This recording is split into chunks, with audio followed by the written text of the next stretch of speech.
আসসালামু আলাইকুম। আজকে আমরা আর গুরুত্বপূর্ণ দুইটা থিওরি এস্টাবলিশ করতে যাচ্ছি।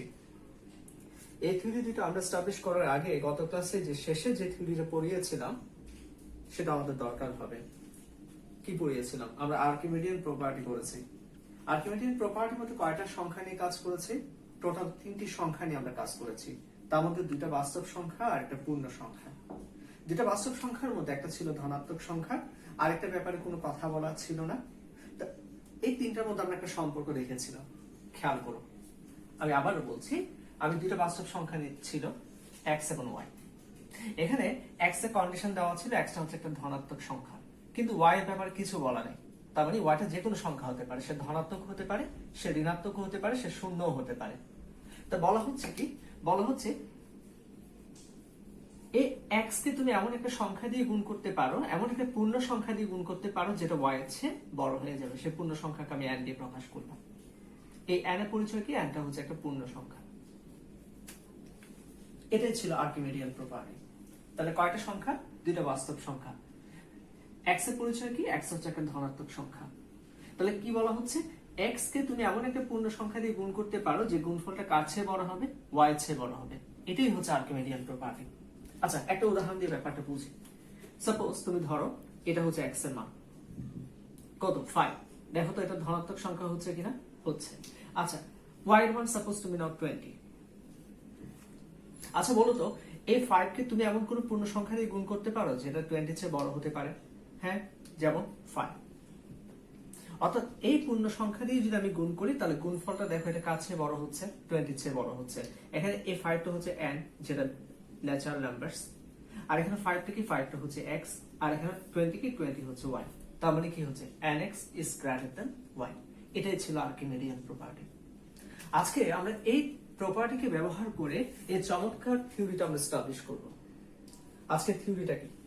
আজকে থিওরি হচ্ছে যে দুইটি বাস্তব সংখ্যার মধ্যে একটা মূলদ সংখ্যা আছে, সেটা প্রমাণ করব।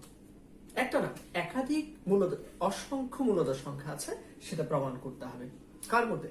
দুইটি বাস্তব সংখ্যার মধ্যে। আচ্ছা দেখি এখানে বাস্তব সংখ্যাগুলো কি কি দেওয়া আছে। বলা হচ্ছে এক্স এবং ওয়াই। এই দুটোর মধ্যে সম্পর্ক কেমন? বলা হচ্ছে এক্স ও ওয়াই এর চেয়ে ছোট। তাহলে কি এই এক্স এবং ওয়াই এর মধ্যে কি থাকবে? এক্স এবং ওয়াই এর মধ্যে একটা মূলদ সংখ্যা থাকবে। এই আর এর পরিচয় দিচ্ছে, আর হচ্ছে মূলদ সংখ্যা। আমরা জানি কি হচ্ছে মূলদ সংখ্যার সেট। তাহলে বলা হচ্ছে দুটো বাস্তব সংখ্যার মধ্যে মূলদ সংখ্যা থাকবে, সেটা প্রমাণ করো।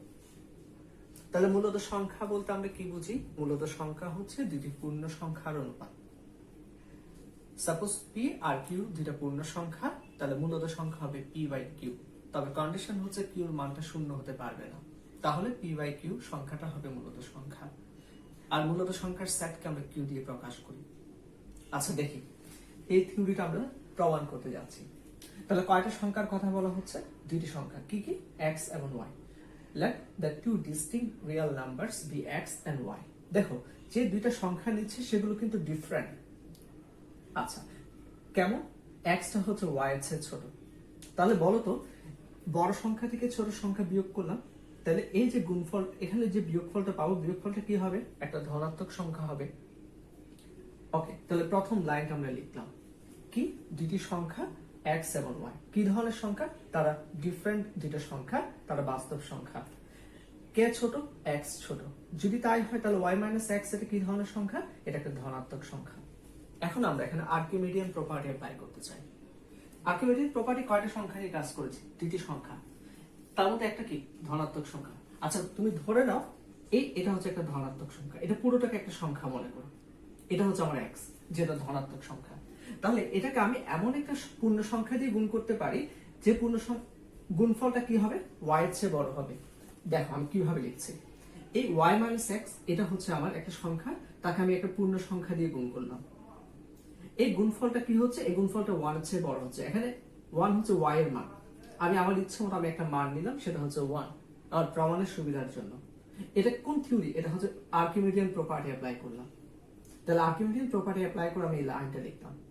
তাহলে এটা হচ্ছে একটা ধনাত্মক সংখ্যা, একটা ধনাত্মক সংখ্যাকে একটা পূর্ণ সংখ্যা দিয়ে গুণ করলাম, এই গুণফলটা আমার y এর মান চেয়ে বড় হচ্ছে। y বলতে এখানে আমি 1 নিলাম। আচ্ছা এবার আমি একটু সিম্পলিফাই করি।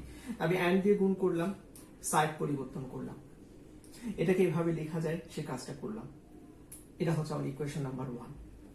আচ্ছা, এবার একটু খেয়াল করো, এই nx প্লাস 1, আচ্ছা মনে করো এর মানটা হচ্ছে 5.01, এই মানটা আমরা মনে করো। আচ্ছা 5.01 এর আগের পূর্ণ সংখ্যাটা কত? 5। তার পরের পূর্ণ সংখ্যাটা কত? 5 প্লাস 1। তাহলে দেখো তো এই 5.01 5 এবং 5 প্লাস 1 এর মধ্যে অবস্থিত, সেটাকে আমরা বলতে পারি? হ্যাঁ বলা যায়। তাহলে আমি ঠিক এই কথাটা এখন নিচে লিখতেছি, সেটা কি, এটা যদি একটা বাস্তব সংখ্যা হয়, এটা যদি একটা সংখ্যা হয়, তাহলে তার আগে একটা অবশ্যই পূর্ণ সংখ্যা আছে এবং তারপরে আরেকটা পূর্ণ সংখ্যা আছে, যে এই সংখ্যাটা এই দুটো পূর্ণ সংখ্যার মধ্যে অবস্থিত। আমি ধরে নিলাম সেই সংখ্যাটা হচ্ছে m. There exists a unique integer m just that যার এই m এবং m প্লাস 1 এর মধ্যে আবার এই মানটা অবস্থিত, কে nx প্লাস 1। আচ্ছা এখন nx প্লাস 1 আমি কি ধরনের সংখ্যা নিলাম? আমি একটা 5.01 নিলাম। আচ্ছা এটা তো 5 হতে পারে, আমি তো নিশ্চিত না এটা কি। আচ্ছা যখন 5 হবে তখন সেটা কি হবে? তখন ইকুয়াল হবে, এই কারণে আমি ইকুয়াল সাইন ইউজ করেছি। আচ্ছা ওকে, তাহলে আমি কি করলাম, আমি এই জিনিসটা কি বললাম? আমি বললাম এই জিনিসটা হচ্ছে দুটো পূর্ণ সংখ্যার মধ্যে অবস্থিত। সেই পূর্ণ সংখ্যাটা কি বলা হচ্ছে? এমন একটা ইউনিক ইন্টিজার তুমি m পাচ্ছ, যে m এবং তারপরের যে পূর্ণ সংখ্যা, সেই দুটো পূর্ণ সংখ্যার মধ্যে এই সংখ্যাটা অবস্থিত। তাহলে এই সংখ্যাটা এর সমান হতে পারে, কিন্তু এর চেয়ে বড় হতে পারে। আমি কেন সেটা আমি তোমার দেখিয়ে দিলাম। আচ্ছা ওকে, আমি ইকুয়েশন নাম্বার 2 লিখলাম। আচ্ছা এটাকে সিম্পলিফাই করি, আমি উভয় দিকে -1 যোগ করলাম, তাহলে আমি ইকুয়েশন 3 পাই। তাহলে এখানে 1 2 3। এখন আমি চাচ্ছি এই তিনটাকে সমন্বয় করব। কিভাবে? খেয়াল করো, m - 1 is less than or equal nx is less than কত? m। m টা কার চেয়ে ছোট? m টা এর চেয়ে ছোট। তাহলে আমি কি লিখতে পারি? খেয়াল করো, nx is less than m। m টা কার চেয়ে ছোট? m হচ্ছে nx plus 1 এর চেয়ে ছোট। nx plus 1 কার চেয়ে ছোট? ny এর চেয়ে ছোট। ঠিক এই লাইনটা লিখলাম। এখন আমার প্রমাণের সুবিধার্থে আমি এটা আমার দরকার হচ্ছে না, এটাকে আমি বাদ দিয়ে দিলাম। তাহলে কি লেখা যাবে? nx is less than m is less than ny। এখন পুরো সংখ্যা, পুরো এক্সপ্রেশনকে আমি n দিয়ে ভাগ করলাম।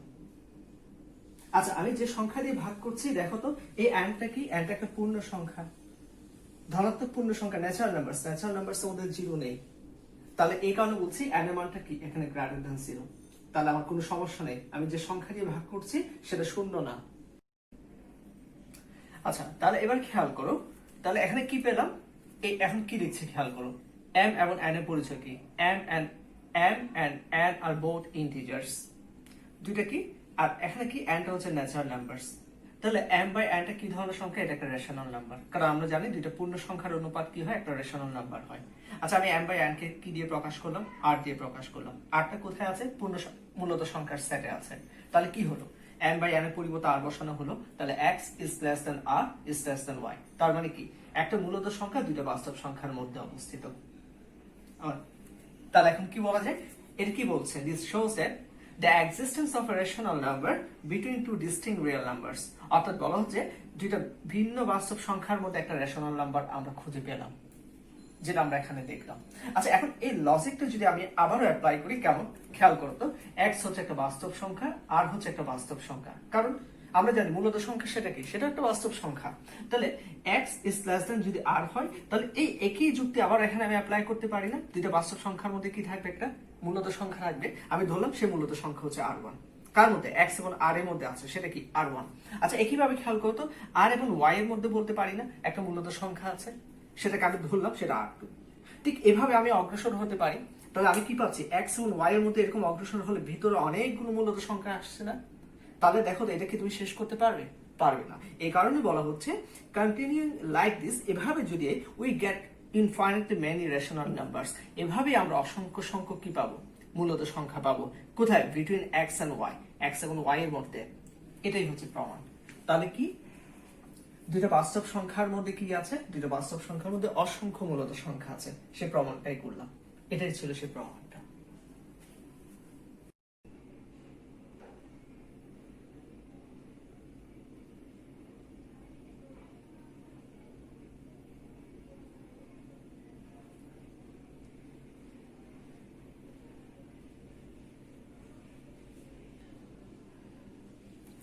ওকে, এখন গত থিওরি যেটা পড়িয়েছি সেটা কি? দুইটা বাস্তব সংখ্যার মধ্যে অসংখ্য মূলত সংখ্যা আছে।